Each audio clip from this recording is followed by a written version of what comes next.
Migori. Giminyalo wacho wi kanyo mano mapiyo kapok adhi e kaunti ma Kisii. Apani jo Migori kendo kwanza gisefwenyo ni Saba Saba en ng'anyo.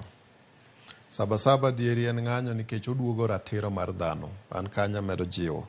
Kendo ka giwacho ni ka ging'anyo, wang' ni ging'anyo kaluwore gi bill ma koro nosekete sei gi Ruto, ma koro en chik. En ani kote manotamore ni gino pod ok nyal tigo.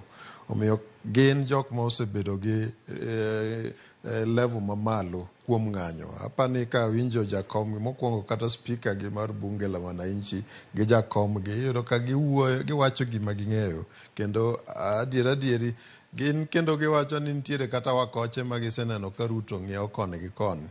Ma apani ka Tanzania, Dar es Salaam nitiere state moro miluongo ni Mikocheni. Kata gidhi gipondo ni gidak kuro. To wakoche go nengo gimany mondo mi gikone gi ni nwaoro mondo mi utinwa ok utine ng'at machielo.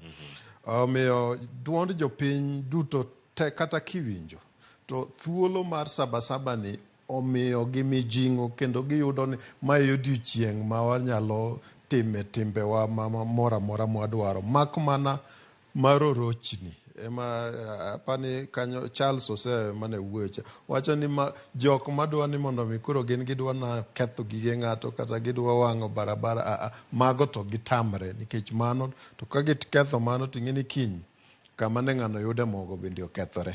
Omiyo ayie kodgi duol magigolo no en duol maler kendo duol sani en duol achiel ni ok inyal kelonwa osuru moro ma ok wang'e kumoaye.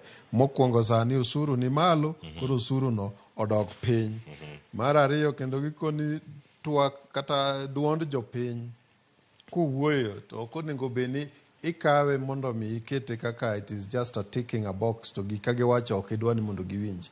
Percentages manitemo wacho kaka jo Kenya mokalo 58 kano wuoyo kendo kano wacho ni ok wadwar gini. Tiyudo ka ng'ato to duogo